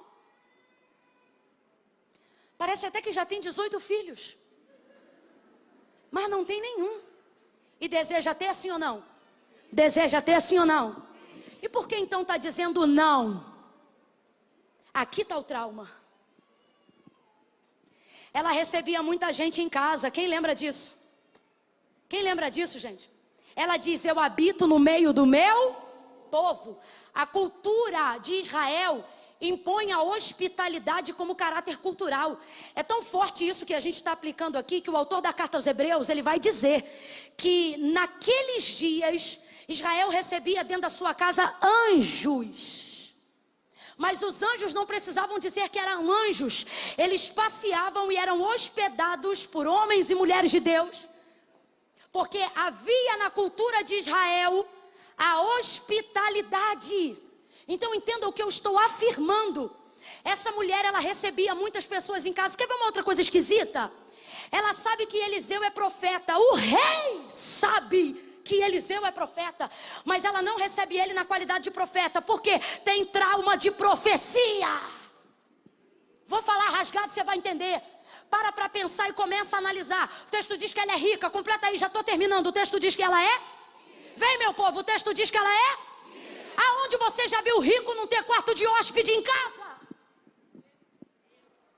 Ela tem quartos de sobra em casa, tem ou não tem? Tem ou não tem, gente?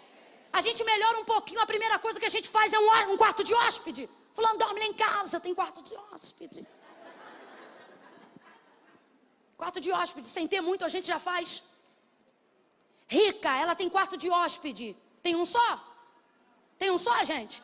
Pastor, que você não sabe o que é rico, nunca viu novela, não? Tem um só? Não, tem muitos quartos, mas ela hospeda Eliseu em algum deles? Não, porque ela está acostumada a receber profetas, mas é a primeira vez que ela recebe um homem santo. Você não dá ao separado o que desfrutam os iguais. Nesse texto, nós aprendemos que santidade é o suficiente para sustentar alguém. Eliseu não entrega uma profecia, mas recebe um quarto. Ele tem estabilidade, ele tem segurança. Camila, mas o quarto diz que era pequeno, mas era o único quarto no alto, visão privilegiada. Deus está dizendo, o santo tem estabilidade e visão privilegiada. Ele estava lá em cima. Agora presta atenção, tinham muitos outros quartos, mas os outros quartos eram para os outros, para Eliseu. O quarto de Eliseu é de Eliseu e de mais ninguém. O quarto é dele. Quando tem quarto sobrando, o povo fica nos quartos. E quando não tem quarto sobrando, ninguém entra no de Eliseu, porque está na casa dela. Mas o quarto foi feito para ele. O quarto de Eliseu é dele. São bênçãos que só a santidade produz. Está lá no quarto dele. Fez um quarto para ele. Mas ela tem outros quartos em casa. E ela está acostumada a receber outras pessoas. Por que não coloca Eliseu em um deles? Porque ele é santo, o dele é separado. Agora, o que isso prova? Prova o trânsito na casa, na vida, a forma de vida que ela levava. Olha como é que a mente dela está confusa. Quem ainda está comigo, diga amém. Amém. Olha a mente dela. Não, meu Senhor, homem de Deus. Porque ela mesmo diz que ele é homem de... Agora olha isso. Não, meu Senhor, homem de Deus, não mintas. A tua serva... Você viu aí no texto comigo? Não, meu Senhor, homem de Deus, não mintas a tua serva. Aí eu te pergunto, pode um homem de Deus ser um mentiroso? Pode, gente? Mas pode um mentiroso dizer que é homem de Deus? Pode ou não pode? Olha para o teu irmão e ele vai começar a entender e diga, ela recebe muita gente. E quem recebe muita gente, de vez em quando... recebe mentirosos que dizem que são homens de Deus. Quem ouve muita coisa, uma hora ouve. Gente que diz assim, diz o Senhor, sem nunca ter nem falado com Deus. Infelizmente na comunidade de vida cristã, nós temos alguns perfis, falsos profetas, eles me irritam muito. Mas eu ainda me irrito mais com quem ouve suas profecias. Porque normalmente o falso profeta só tem acesso ao ouvido que não conhece a voz de Deus.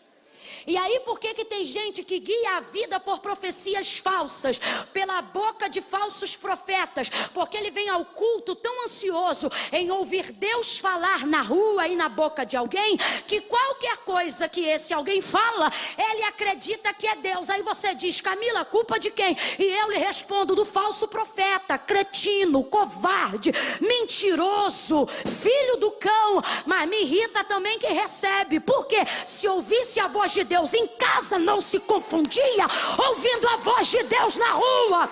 A gente ainda tem que lidar com uma segunda categoria de pessoas. Quais? Os esquizofrênicos que ainda não foram tratados e não conhecem a sua esquizofrenia. E não é esquizofrenia espiritual não, esquizofrenia humana mesmo. Aqueles que não sabem que são, que precisam de um tratamento, mas porque entraram no ambiente espiritual, acham que não precisam de homem para nada. E se isso fosse uma realidade, Deus nunca teria criado a mulher para trazer a altura do homem, porque ele mesmo descia na viração do dia, todos os dias para falar com o homem. Uma pessoa que tem Deus face a face todo dia precisa de quê, gente? Mas aí é que está, Deus olha e diz, não, precisa de uma mulher. Por quê? Porque eu te fiz semelhante, não te fiz igual. Aí ele cria a mulher. Por quê? Porque ter Deus na minha vida não significa que eu não preciso de ninguém. Não é isso. Na comunidade de fé, existem algumas pessoas esquizofrênicas, que não sabem que são e que precisam desse tratamento. E elas dizem, assim diz o Senhor, não porque são falsos profetas, mas porque acham que Deus está falando com elas. E vão criando ilusões nos corações de outras pessoas. Mas para advertir esse mal, disse Jesus, as minhas ovelhas conhecem a minha voz.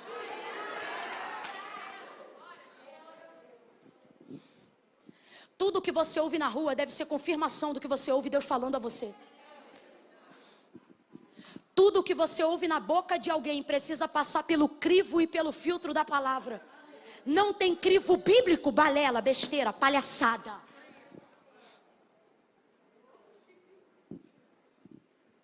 Essa mulher já viu, é muito mentiroso dizendo que é homem de Deus.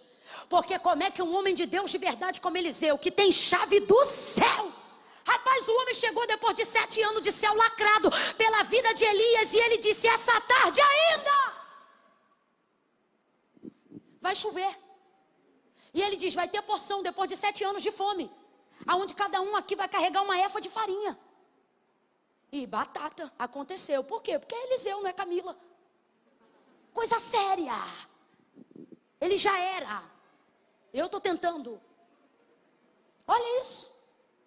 Qual é a pessoa que em sã lucidez recebe alguém da envergadura de Eliseu em casa e deixa o cara embora todo dia sem falar: faz uma oração hoje aí? Ah, fala sério? Tá falando sério? Você não ia pedir não? Ah, tá doido? Eu, hein?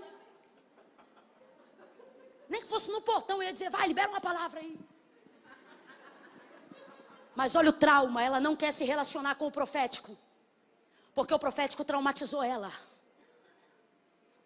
Gente, eu não posso afirmar sobre ela, mas posso afirmar sobre nós. No início da fé a gente ouve a marcha e diz: tomara que seja para mim, tomara que seja um profeta para mim.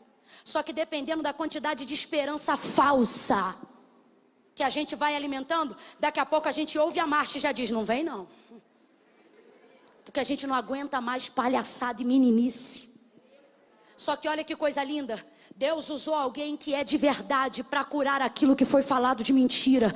Camila, eu não entendi. Deus está dizendo: ei, não é porque você foi marcado por gente que te iludiu que você ainda não verá gente que Deus levantou para fazer a diferença. Você mesmo e você mesma será alguém que vai ser a cura para a área da vida de muita gente que foi marcada.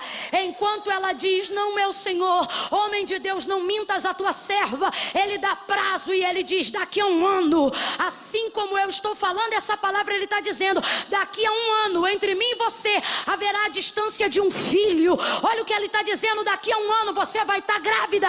Não só grávida, daqui a um ano você vai conceber. Daqui a um ano a criança já vai estar no teu colo. Cumpriu ou não cumpriu? Cumpriu ou não cumpriu? Cumpriu. Cumpriu. O alvo do seu desejo foi atingido.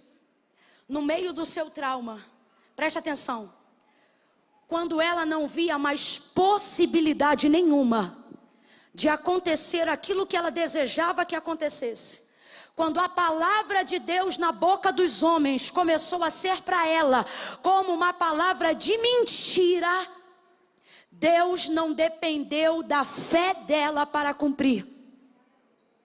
Responda para mim, gente. Quando ele disse: tu conceberás, ela disse amém? Ela disse: eu creio? Qual foi a primeira palavra que saiu da boca dela? Quem lembra? Ela disse não. Ela contrariou a palavra. É como se ele dissesse sim e ela dissesse. Mas diga para mim, gerou ou não gerou? Concebeu ou não concebeu? Porque muitas coisas na minha e na sua vida não vão acontecer só porque eu quero ou porque eu quero, deixo de querer, mas vão acontecer a partir do momento que eu estiver debaixo de uma palavra. Uma palavra. Na hora que eu falo isso, tem gente que se escandaliza, porque quer viver uma fé sensorial. Está querendo corrigir o trauma dizendo assim: isso aqui não aconteceu porque eu não tive fé o suficiente. Não, isso ou aquilo não aconteceu porque você ainda não entrou debaixo de uma. Gênesis capítulo número 1. No princípio a terra era sem forma e vazia, e o Espírito de Deus se movia sobre a face das águas. Qual era o Espírito que se movia? De Deus ou do diabo? Mas enquanto ele se move, tem sol, lua, estrela, semente, fruto, árvore, animal, homem. É o Espírito de Deus que está se movendo, mas não acontece? Vem, gente, não acontece? Porque o Espírito de Deus não reage a emoções, ele reage a... Aí o texto diz assim: e disse Deus. Olha isso, presta atenção, presta atenção. Pode ter mover, se não tiver, não vai acontecer. Pode ter fé, se não tiver, não vai acontecer. E disse Deus, haja luz. E o que aconteceu? Presta atenção, não fala o que eu quero, fala o que está na Bíblia. E disse Deus, haja luz e houve luz. Quem foi que disse amém? Quem foi que disse eu creio? Qual foi o anjo que marchou, sentiu e disse, tá ligado? Então não tenha medo de falar a verdade, tão somente se apegue à verdade e preste atenção. Há manifestação de fé em Gênesis 1, para que haja manifestação de mundo. Aí o medo. Há manifestação de fé em Gênesis 1, para que haja criação de mundo. Fala a verdade, há? O que há? Manifestação de fé? Não, manifestação de? Ninguém manifestou fé para Deus fazer o mundo, sabe por quê? Porque no mecanismo da nossa cabeça traumatizada, a gente tenta curar o nosso pensamento dizendo assim, tal coisa não aconteceu assim, porque eu não tive fé para crer. E aí na crença desse pensamento você vive assim. Deus depende da minha fé para ter poder de fazer. E é por isso que mesmo tendo fé, as coisas não acontecem. Por quê? Porque você associou a manifestação do poder de Deus à sua. E Deus não depende da minha fé para ter poder. Não, preste atenção. É como se na nossa mente, é como se no dia a dia da nossa vida, pode tocar, viu? É como, toca uma coisa que a gente não conhece, faça um espontâneo, senão a minha mente canta um pedaço e prega o outro. Ouça isso, o baterista também pode subindo, o baixista. Ouça isso, na nossa mente a gente vive como se fosse assim, olha, Deus depende da minha fé para ter poder de fazer. Entendeu? Deus depende da minha fé para ter poder de fazer. Só que Deus não depende da minha fé para ter poder nenhum. Quando eu creio, Deus pode. Quando eu não creio, Ele continua. Mas por que então que eu creio se Deus não depende da minha fé para ter poder de fazer? Porque Deus não depende da minha fé para ter poder de fazer. E por que ainda assim eu creio? Porque eu dependo da minha fé para ter poder de receber o que Deus já fez.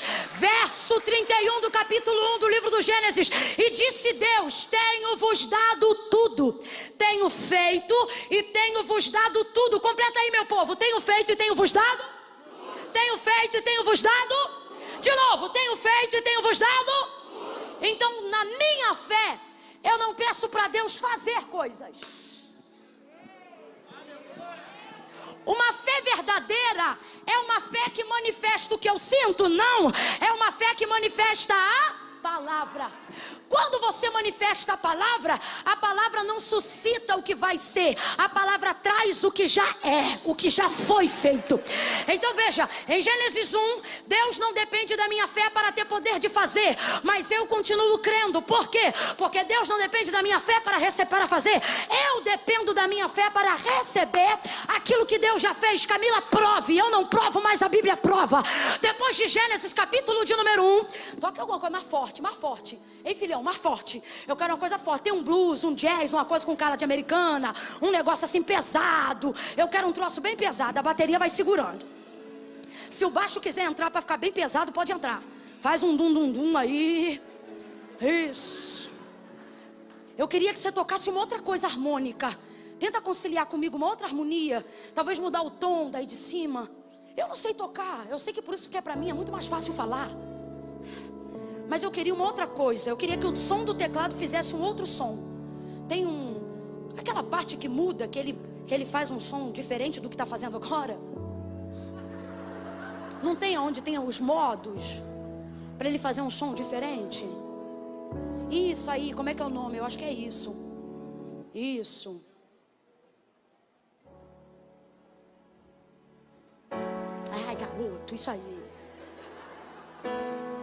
Isso. Pode aumentar só mais um pouquinho. Pode aumentar mais um pouquinho.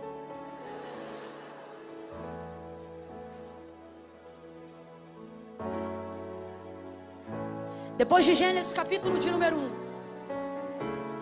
Paulo, ele nos diz que em Deus podemos trazer à existência as coisas que não, mas isso é filosófico. Porque o que na verdade ele está dizendo é que na verdade Deus pode trazer para nós aquilo que já, mas a gente considera como se não existisse só porque a gente ainda não Você vai entender, o Japão existe sim ou não? Mas ele está aqui diante dos seus olhos?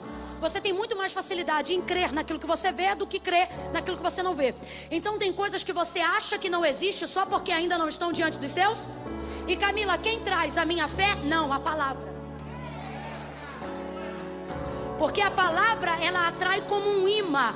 E a minha fé é o imã que faz colar em mim aquilo que eu quero trazer. Quando uma palavra se manifesta numa casa, igual está fazendo hoje aqui, ela é a mesma palavra para todos, mas sejamos honestos, todos recebem? Todos recebem?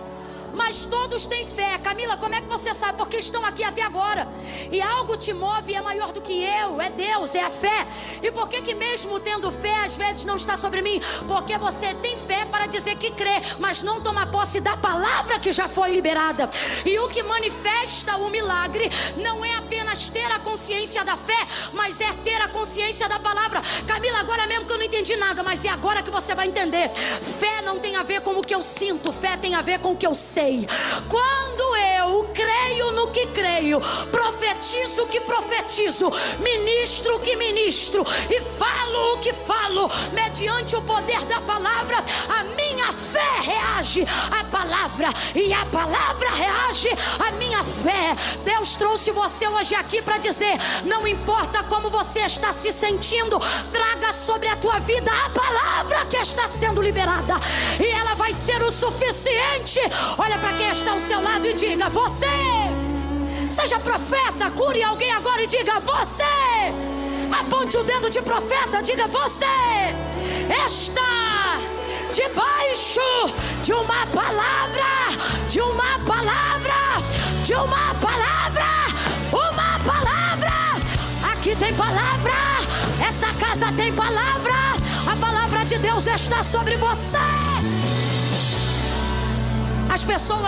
As pessoas não vêm. Você sabia que tem gente que não vem a culto como esse? Pode ficar de pé, estamos encerrando.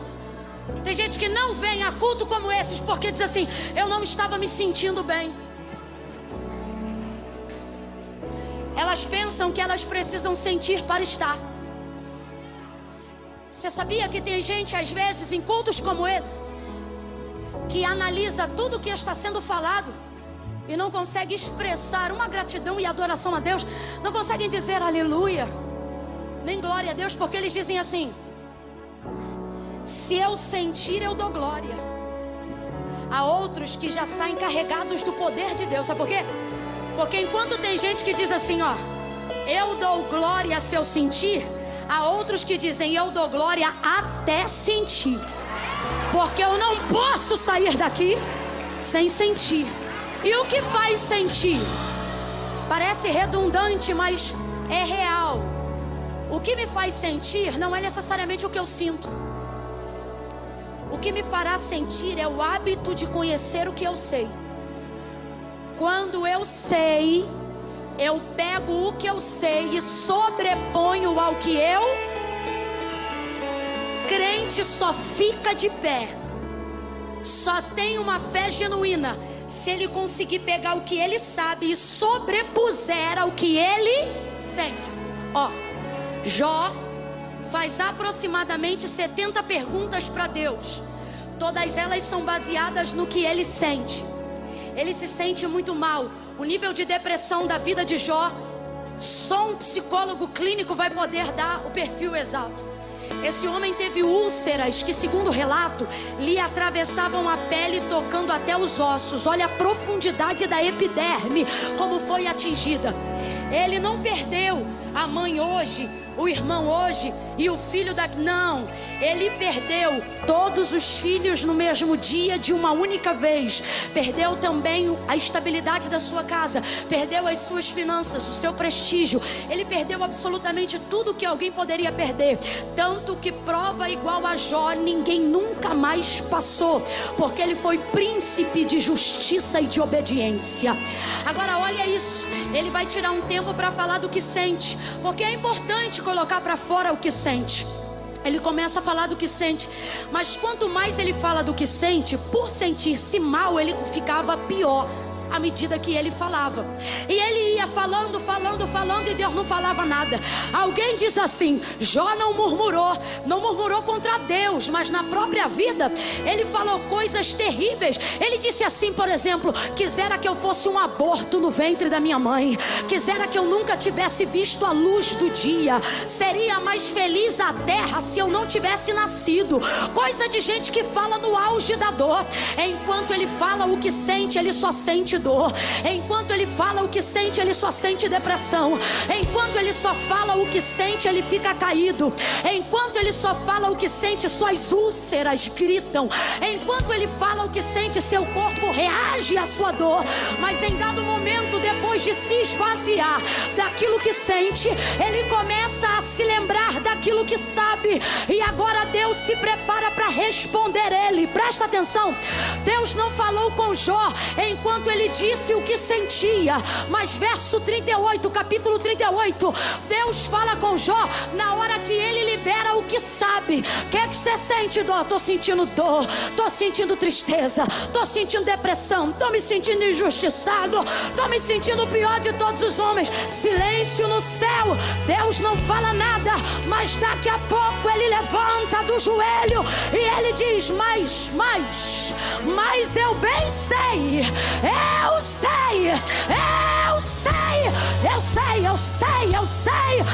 sei que o meu Redentor vive e ele se levantará,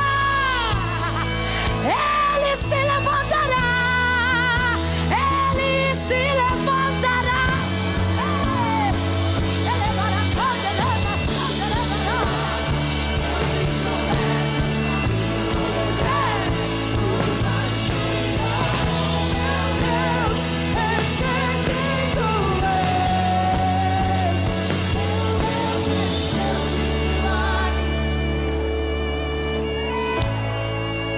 Gente, eu não estou dizendo que Deus não se importa em como você se sente.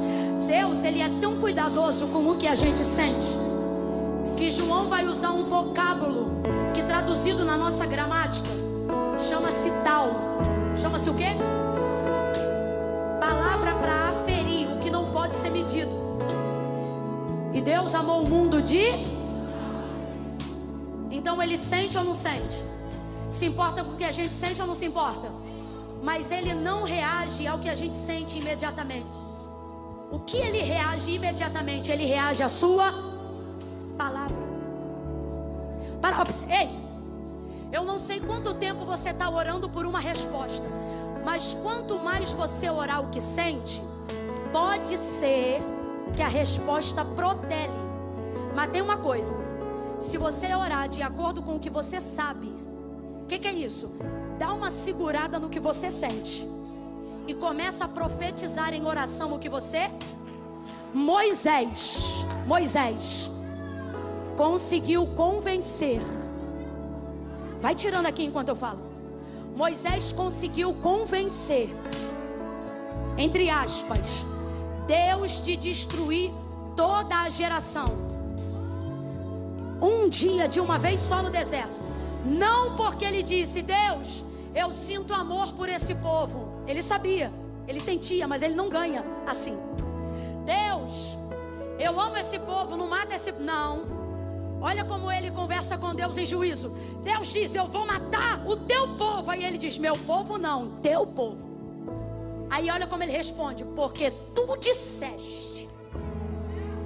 Ou seja, Moisés não coloca diante de Deus aquilo que ele sente apenas. Moisés pega o que ele sente e transforma em lembrança daquilo que ele sabe e coloca diante de Deus. Como é que Abraão orava? Ele dizia: porque tu disseste.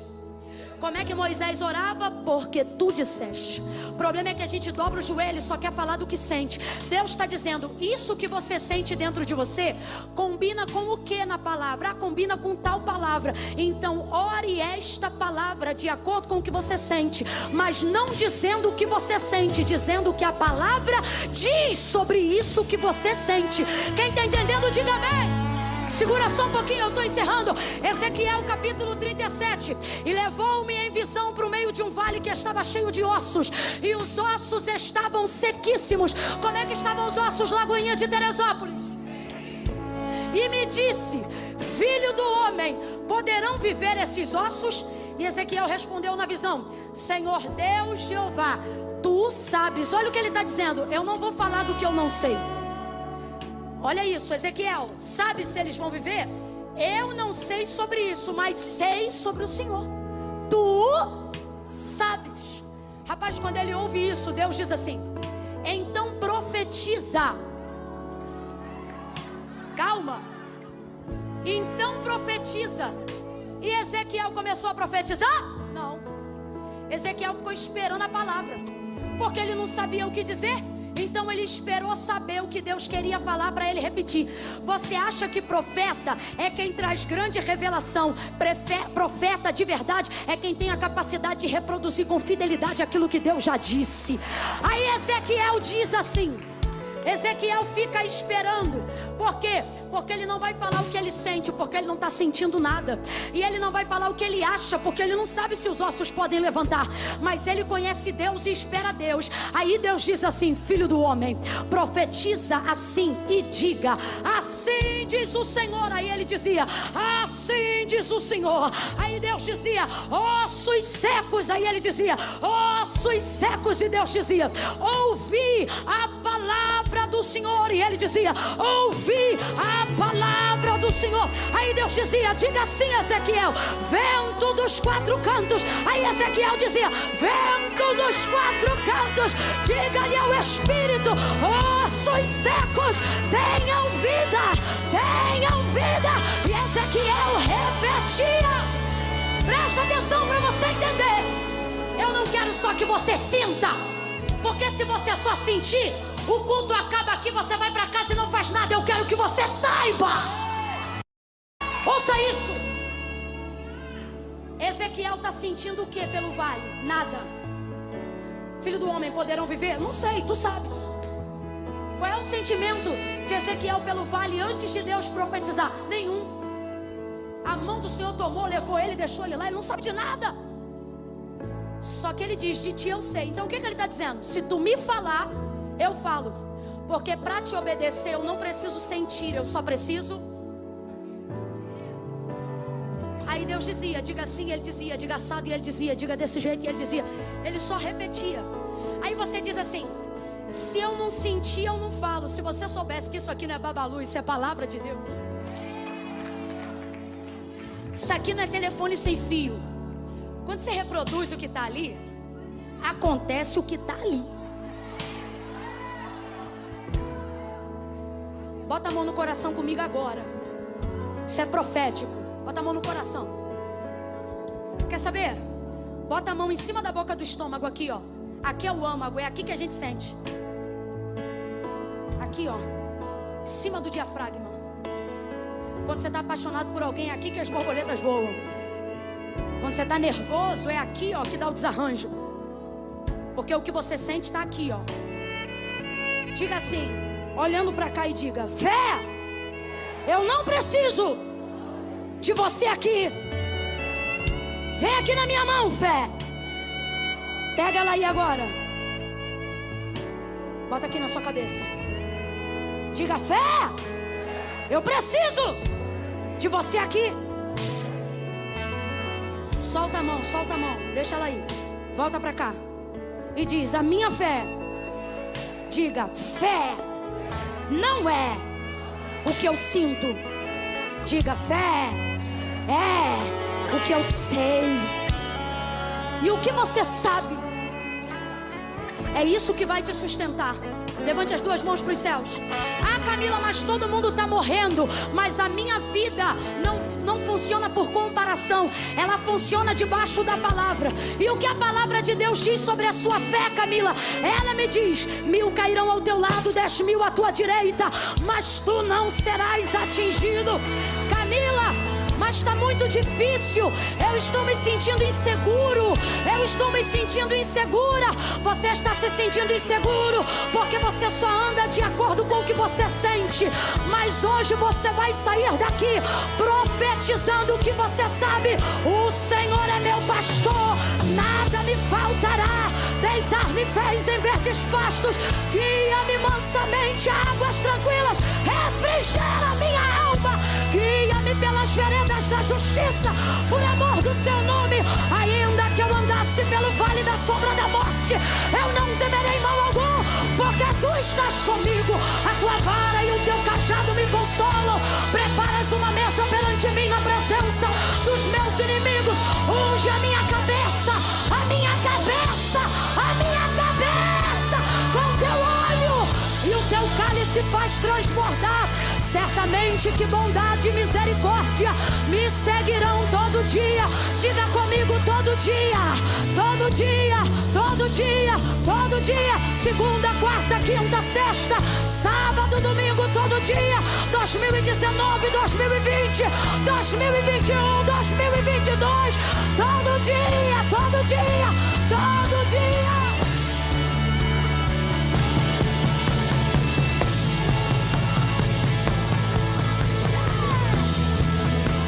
Está trabalhando, meu Deus está trabalhando. Ele faz mesmo quando eu não vejo, Ele faz mesmo quando eu não sinto. Meu Deus está trabalhando, meu Deus está. De novo, Ele faz mesmo quando eu não vejo, Ele faz mesmo quando eu não sinto. Meu Deus está trabalhando, meu Deus está trabalhando. Ele faz mesmo quando eu não vejo, Ele faz mesmo quando mas eu não sei. sinto. Meu Deus está trabalhando. Rompa com o cansaço agora e louve isso. Ele faz mesmo quando eu não vejo, Ele faz mesmo quando eu não sinto. Meu Deus está trabalhando, meu Deus está trabalhando. Ele faz mesmo quando eu não vejo, Ele faz mesmo quando eu não sinto. Meu Deus está trabalhando, meu Deus está. Eita, segura aí que vira vigília fácil e não pode. Quem é batizado com o Espírito Santo e com fogo? Quem é batizado com o Espírito Santo e com fogo e evidencia isso no falar em outras línguas, você está proibido de falar português agora. Fale em línguas, fale em línguas. Camila, eu não estou sentindo, não precisa sentir, você sabe, fale em línguas, ore em línguas, adore em línguas. Entregue para Deus um cântico espiritual aí agora. Camila, eu ainda não sou, mas eu quero ser. Você quer ser? Então receba o batismo do Espírito Santo com fogo para revestimento de poder. Fale em outras línguas agora. Fale em outras línguas agora.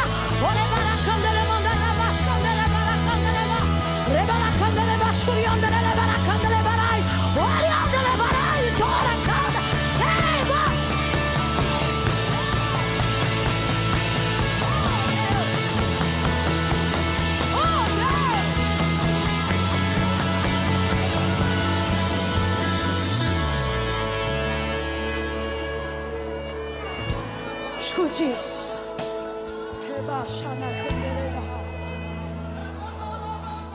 Você não é guiado pelo que sente. As pessoas estão desesperadas no mundo porque elas não têm em que se apegar. Elas só se apegam àquilo que elas sentem.